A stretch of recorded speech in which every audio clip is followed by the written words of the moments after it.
So what's up boys and girls, how are you doing? Comedy Katty, welcome you all to the cybersecurity session with A.S.K.VENOM.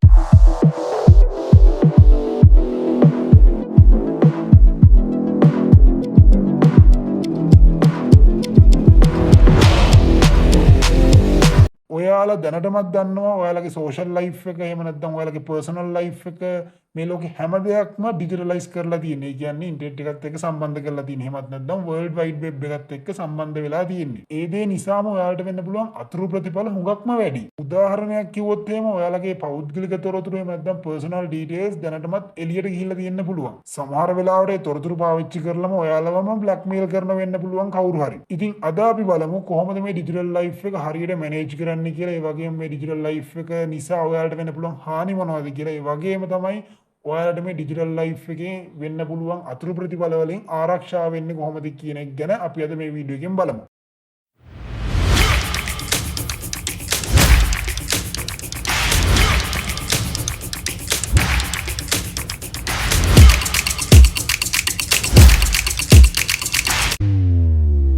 ඔයාලට මේ වෙනකොටත් අනිවාර්යෙන්ම Gmails තියෙනවා, emails තියෙනවා, ඊට පස්සේ Instagram accounts, WhatsApp, Facebook, ඒ හැම දෙයක්ම social media හැම දෙයක්ම ඔයාලට දැනටමත් තියෙනවා. අනිවාර්යෙන්ම තියෙනවා. මොකද ඕනම කෙනෙක්ට මේ වෙද්දි නැති වෙන්න විදියක් නැහැ මේ account එක. සමහර අයට හිතේ මේක සරල දෙයක්, මේ account එකක් කියලා කියන්නේ හැමෝටම තියෙනවා, Gmail එකක් හැමෝටම තියෙනවා, Facebook එකක් හැමෝටම තියෙනවා. ඉතින් මේක සරලයි, මේක අපි හැදුවෙත් නිකන්. ඉතින් මේකෙන් අපිට හානියක් වෙන්න බෑ කියලා. නෑ වැරදි. මොකද සම්පූර්ණ පෞද්ගලිකත්වයේම ඔයා කවුද කියන එක ගැන මේ account වල තියෙනවා. ඉතින් මේ දේවල් පාවිච්චි කරලා ඔයාලට වෙන්න පුළුවන් අතුරු ප්‍රතිඵල වගේම හානිය ඉතාමත්ම වැඩි. ඉතින් මේ වගේ account එකක් හැක් වුණොත් එහෙම ඔයාලට වෙන්න පුළුවන් හානිය ඉතාමත් වැඩි. මොකද ඔයාගේ පෞද්ගලිකත්වය සම්පූර්ණයෙන්ම වෙන කෙනෙක් අතර යනවා.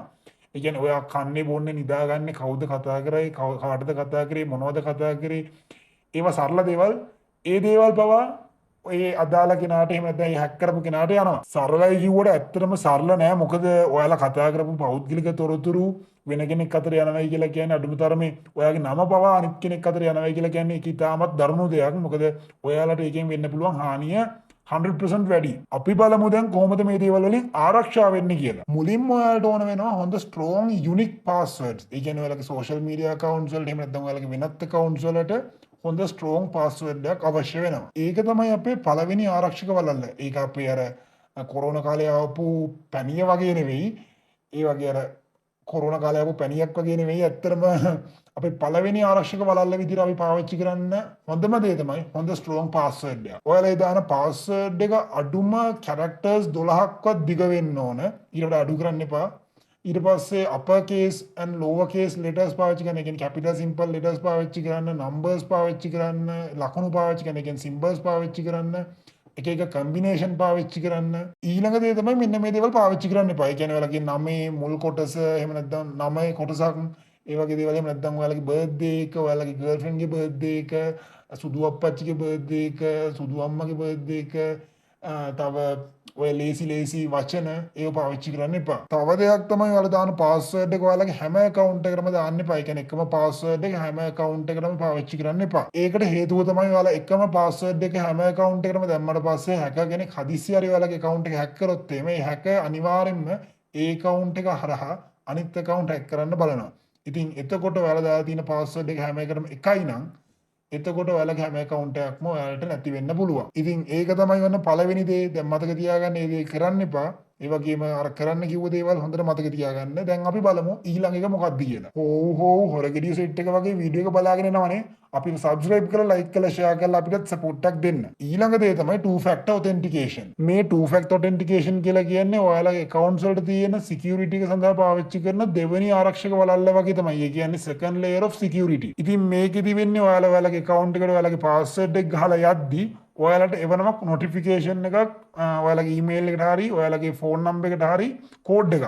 ඒ code එක ඔයාලා ඒ අදාළ තැන type කරාට පස්සේ කියන්නේ two factor authentication එක ඊළඟ තැන type කරාට පස්සේ තමයි ඔයාලට ඔයාලගේ account එකට access හම්බෙන්නේ. ඉතින් මේකෙන් වෙන්නේ ඔයාලගේ account එකේ password එක වෙන කෙනෙක් දැනගත්තත් එයාට ඒකට ඇක්සස් වෙන්න බෑ. මොකද ඔයාලගේ ෆෝන් එකට හරි ඊමේල් එකට හරි තමයි ඒ කෝඩ් එක එන්නේ. ඉතින් ඒ කෙනා පාස්වර්ඩ් එක ගහලා එන්ටර් වෙන්න හැදුවත් එයාට බැරි වෙනවා. මොකද කෝඩ් එක එයාට එන්නේ නැති නිසා. සරලවම කියනවා නම් මේක තියෙන්නේ ඔයාලගේ account එකේ අයිතිකාරය ඔයාමයි කියලා අඳුර ගන්න තමයි මේ two factor authentication තියෙන්නේ. කියන්නේ ඔයාගේ identification එක. වෙන කෙනෙක්ට ඔයාගේ identification එක ගන්න බෑ. මොකද ඊමේල් එකට හරි ඔයාගේ ෆෝන් නම්බර් එකට හරි තමයි මේ කෝඩ් එක එන්නේ. එයා පාස්වර්ඩ් එක දැනගත්තත් එයාට එකකින් ඇක්සස් වෙන්න බෑ. ඉතින් ඔන්න දැන් මතක තියාගන්න ඔයාලගේ accounts වලට ඔයාලගේ හදන online accounts වෙන්න පුළුවන්, bank accounts වෙන්න පුළුවන්, වෙනත් මොනවාම හරි accounts වෙන්න පුළුවන්.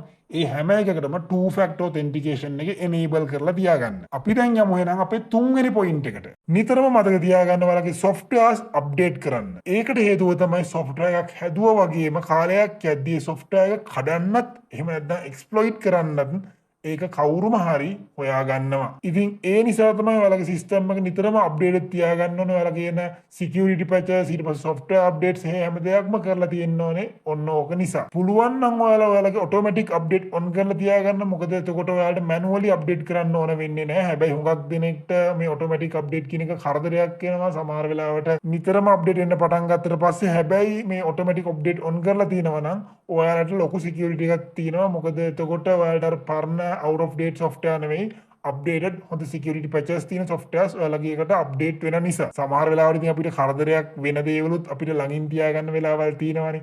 ඉතින් ඒ නිසා ඔයාලා security update automatically on කරලා තියාගන්න. කරදරයක් කියලා හිතුනොත් මේක කරදරයක් නෙවෙයි කියලා නිකන් හිතේ තියාගන්නකො. එතකොට ඒක හරි. එහෙනම් දැන් අපි යමු අපේ ඊළඟ topic එකට. මේක හුඟක් වෙලාවට ගෑනු ළමයින්ට වැදගත්. මොකද කොල්ලොන්ට වඩා සාමාන්‍යයෙන් ගෑනු ළමයි තමයි මේ වැඩේ කරන්නේ. ලිංග සංගමයක් එහෙම නැත්නම් ඔය හැම කරන හැම දෙයක්ම يعني කන්න ගියත් බොන්න ගියත් නිදා ගන්න ගියත් টয়ලට් ගියත් හැමදේම ඔන්ලයින් ෂෙයා කරන්නේ ගොඩක් වෙලාවට කොල්ලොන්ට වඩා කෙල්ලෝ. ඒක මම දන්නේ නැහැ උනාට ඒක තමයි ටෙක්නිකලි වෙන දේ.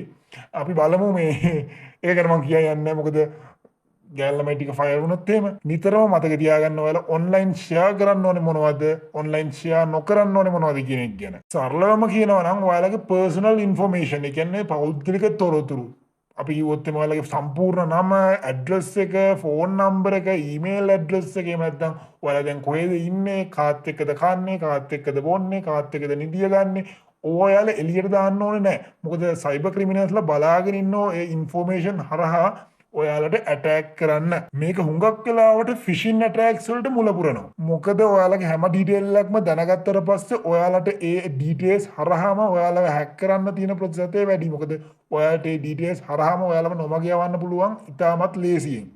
ඉතින් ඒ නිසා හැම ඩීටේල් එකක්ම ඔයාලගේ හැම පෞද්ගලික තොරතුරුක්ම එළියට දාන්න එපා. ඉතින් මතක තියාගන්න ඔයාලගේ තොරතුරු වලින්ම ඔයාලව නොමග යවලා ඒ අදාළ අයට අදාළ දේවල් කරගන්න ඔයාලා ඉඩ තියන්න එපා. ඊළඟ දේ තමයි VPN virtual private network. පුළුවන් නම් ඔයාලා ඉන්ටර්නෙට් එකත් එක්ක සම්බන්ධ වෙද්දී කියන්නේ ඉන්ටර්නෙට් එකත් එක්ක කනෙක්ට් වෙද්දී ඔයාලා VPN එක පාවිච්චි කරන්න. මොකද ඒකෙන් ඔයාලට තියෙන ප්‍රයිවසි එක ඉතාමත් වැඩි. ඒ වගේම තමයි මේකත් මතක තියාගන්න VPN පාවිච්චි කරනවායි කියලා හැම VPN එකක්ම හැම ඔය තියෙන හැම VPN එකක්ම free VPN එකක්ම පාවිච්චි කරන්න එපා. මොකද ඒක නිකන් ඉන්ටර්නෙට් එකට යනවට වඩා දරුණුයි. ඒ කියන්නේ ඒකත් එක්ක වෙන්න පුළුවන් හානිය ඔයාලට වැඩි. VPN එකකින් වෙන්නේ ඔයාලගේ ඉන්ටර්නෙට් ට්‍රැෆික් එක, routes ඒවා secure server එකක් හරහා ගිහිල්ලා ඔයාලගේ online activities protect කරනවා. ඒ කියන්නේ ඔයාලව වෙන කෙනෙක්ට monitor කරන්න බැරි කරන එක. අර කාලයක් අපේ රනිල් මහත්තයා කිව්වා නේද මේ අපිට public wifi දෙනවා, bus stand වල wifi දෙනවා අරකයි මේකයි කියලා. ඉතින් ඒ වගේ ඔයාලා public wifi වලට මම දන්නේ නැහැ අතර මේ දුන්නද කියලා නැද්ද කියලා. ඒක මට අදාළත් නැහැ. මේ ඒක තමයි මේ ඒක නිසා public wifi වලට එහෙම නැත්නම් bus stand වල ඔය මේ train station වල airports වල තියෙන wifi වලට connect වෙද්දි පුළුවන් නම් VPN එකක් හරහා connect වෙන්න. මොකද එහෙම නැත්නම් ඔයාලට වෙන්න පුළුවන් ලොකු damage එකක් තියෙනවා. ඒක නිසා මතක තියාගන්න VPN එකක් හරහා ඒ public wifi වලට connect වෙනවා නම් connect වෙන්න. නැත්නම් connect වෙන්නෙම නැති තරමට ඇඟට ගුණ. ඒකට හේතුව තමයි public wifi වලදී ඔයා විතරක් නෙවෙයි connect වෙන්නේ. තව 100ක් 200ක් 300ක් වෙන්න පුළුවන් ඒ wifi එකට connect වෙන්න පුළුවන් තරමට connect වෙනවා.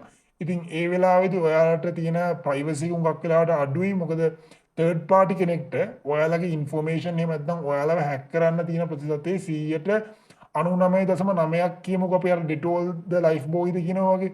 ඒ වගේ ලොකු ප්‍රතිශතයක් තියෙනවා. ඉතින් ඒ නිසා තමයි VPN එක පාවිච්චි කරන්න ඕන. මම පෞද්ගලිකව රෙකමන්ඩ් කරන VPN එකක් තමයි NordVPN කියලා කියන්නේ. ඇත්තටම NordVPN එකේ security එක මාරම හොඳයි. It's perfect. මාව NordVPN එකෙන් ස්පොන්සර් කරලා නැහැ. NordVPN වල ඉන්නවනම් මාව ස්පොන්සර් කරන්න. හැබැයි පොඩි ප්‍රශ්නයක් තියෙනවා. මොකද NordVPN එක free නෑ. NordVPN එක paid. ඉතින් ඔයාලට ගෙවලා ගාණක් දීලා ඔයාලට ඔයාලගේ ප්‍රයිවසි එක ආරක්ෂා කරගන්න ඕන නම් ඔයාලට හොඳම තීරණය තමයි NordVPN එක. අපි දැන් යමු අපේ ඊළඟ ටොපික් එකට. ඇන්ටිවයිරස් එහෙම නැත්නම් ඇන්ටි මැල්වෙයාර් සොෆ්ට්වෙයාර්ස්. ලාංකික ඔබ සමහර තේරෙන භාෂාවෙන් කිව්වොත් එහෙම වෛරස් ගන්න. මේ ඇන්ටිවයිරස් වලින් කරන්නේ ඔයාලගේ ඩිවයිසස් වලට එන වෛරස්, ඒ වගේම මැල්වෙයාර්ස්, මැලිෂියස් සොෆ්ට්වෙයාර්ස් අයින් කරන එක, ඒ වගේම එන්න නොදී තියාගන්න එක. මේකෙදිත් කලින් වගේම කියන්න තියෙන හැම ඇන්ටිවයිරස් සොෆ්ට්වෙයාර් එකක්ම දාගන්න එපා. මේ හැම ඇන්ටිවයිරස් සොෆ්ට්වෙයාර් එකක්ම හරි නෑ. ඉතින් ඔයාලට හරියට ගැලපෙන සොෆ්ට්වෙයාර් එකක් දාගන්න ඕන හරියට බලලා. මොකද සමහර ඇන්ටිවයිරස් තියෙනවා අපිට මාර වදයක් දෙන්නේ. ඒ ඇන්ටිවයිරස් එකට වඩා හොඳ අපිට වෛරස් එකක් ඇවිල්ලා අපේ ඩිවයිසස් කැඩලා ගියත් ඒකට හේතුව තමයි මේ එන නොටිෆිකේෂන් උයි ඇඩුයි අරකයි මේකයි හැම දෙයක්ම ඇන්ටිවයිරස් එක හරහා එනවා. ඊට වඩා ඇත්තටම සැපයි මේ වෛරස් එකක් ඇවිල්ලා මැෂින් එකයි ඩිවයිසස් ඔක්කොම කැඩලා ගියා. මම රෙකමන්ඩ් කරන ඇන්ටිවයිරස් එක තමයි Kaspersky, ඒ වගේම Avast හොඳයි. හැබැයි Avast එකේ සමහරවිට අපිට වදයක් වෙනවා. ඒ වුණාට Avast එක හොඳයි. Kaspersky හොඳයි. හැබැයි Kaspersky කී පොඩි අවුලක් තියෙනවා. ඔය low end machines වලට දැම්මට පස්සේ machine එක slow වෙනවා. ඒක නිසා හුඟක් වෙලාවට Avast එක හොඳයි. එහෙම නැත්නම් Windows Defender update කරලා තියාගන්න. ඒක ඊට වඩා හොඳයි. හැබැයි මේ එකක්වත් මාව ස්පොන්සර් කරලා නැහැ. ස්පොන්සර් කරන්න කවුද?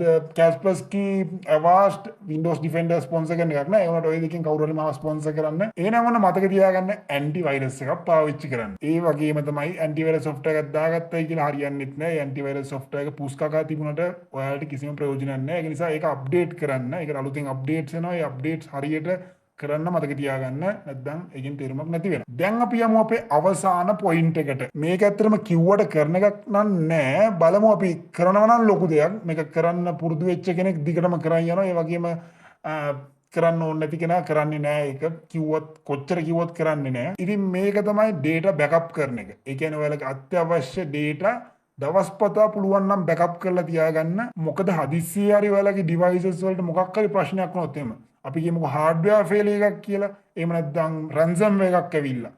එහෙම නැත්නම් මොකක් හරි ඔයාලා දන්නේ නැතුවම ඔයාලගේ software එකේ මොකක් හරි case එකක් කියලා ඔයාලගේ අතින් මොකක් හරි වෙලා මොකක්ම හරි වුණොත් එහෙම හදිසියෙ නැත්නම් ඔයාගේ ගෑල්ලා හරි පිරිමිලා මෙයාට තරහා ගිහලා ඩෝන් ගාලා පොලේ ගෙවුවොත් එහෙම ඒ වගේ අවස්ථාවකදී ඔයාලගේ අත්‍යවශ්‍ය තොරතුරු ඔයාලට නැති වෙන්න පුළුවන්. ඒ නිසා ඒ තොරතුරු පුළුවන් තරම් දවස්පතා බෑකප් කරලා තියාගන්න බලන්න. වෙන ඩිවයිස් එකකට පෝටබල් හાર્ඩ් ඩිස්ක් එකක් වෙන්න පුළුවන්. එහෙම නැත්නම් පෙන් ඩ්‍රයිව් එකකට වෙන්න පුළුවන්.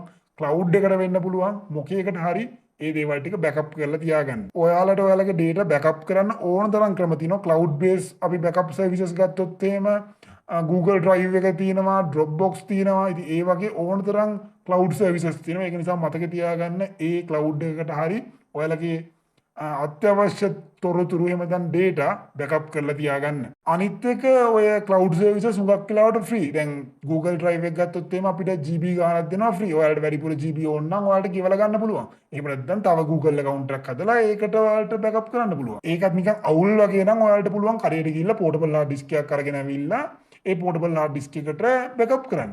ඒක ඊට වඩා safe. මොකද ඔයාලට එතකොට physically ඒක තියෙනවා. ඉතින් ඔන්න දැන් පුළුවන් නම් ඔයාලගේ data හැමදාම වගේ regularly backup කරලා තියාගන්න. මොකද ඒක ලොකු දෙයක් කරන්න බැරි කට්ටිය ඇති සමහර විට. ඒ වුණාට පුළුවන් අය පුළුවන් විදියට පුළුවන් වෙලාවට data backup කරගන්න. අඩුම තරමේ ඔයාලට දවසකට බැරි නම් සතියකට පස්සෙවත් data එක backup කරගන්න ඔයාලගේ. මොකද ඒක ඔයාලට ගොඩක් safe. විශේෂයෙන්ම අපේ freelancing කරන ජනතාව, ඒ වගේම online jobs කරන ජනතාව ඒ අය ගොඩක්ම දුක් විඳිනවා ransomware එකක් හරි මොකක් හරි ප්‍රශ්නයක් යාගේ devices වලට වුණොත් මේ නිසා ඔයාලගේ අත්‍යවශ්‍ය data ඒව backup කරලා තියාගන්න එක ඔයාලට හොඳයි. අපි දැන් ඔන්න එහෙනම් අපේ වීඩියෝ එකේ අද අවසානෙට ඇවිල්ලා තියෙන්නේ. වීඩියෝ එක සම්පූර්ණයෙන් බැලුවා නම් වීඩියෝ එකෙන් දෙයක් ඉගෙන ගත්තා නම් අපිට subscribe කරලා like කරලා share කරලා අපිට support එකක් දෙන්න. වීඩියෝ සම්පූර්ණයෙන් බලපු නැති කට්ටියත් පුළුවන් අපිට support එකක් දෙන්න. හැබැයි ඉතින් වීඩියෝ සම්පූර්ණයෙන් බැලුවේ නැත්නම් ඉතින් මම දැන් කියන එක එයාලා දන්නේ නැහනේ. ඒ වුණාට කමක් නැහැ. subscribe කරලා like කරලා share කරලා අපිට support එකක් දෙන්න. ඔයාලට අපිව contact කරගන්න පුළුවන් අපේ website එකේ link එක මම description එකේ දාලා තියන්නම්. ඒ වගේම අපේ අනිත් social media accounts වල links උත් මම description එකේ දාලා තියන්නම්. ඔයාලට අපිව contact කරගන්න පුළුවන් TikTok වලින්, Facebook වලින්, Instagram වලින්, ඒ වගේම Telegram වලින්. එහෙමත් නැත්නම් අපේ ඊමේල් එකට මේල් එකක් දාලා. එහෙනම් දැන් ඉතින් හැමෝම ඔයාලගේ ඩිජිටල් ලයිෆ් එකේම නැත්නම් ඔයාලගේ ඔන්ලයින් ලයිෆ් එක ආරක්ෂිතව සතුටෙන් එන්ජොයි කරන්න. අපි ඊළඟ වීඩියෝ එකකින් හම්බ වෙනකන් හැමෝටම stay safe and peace out.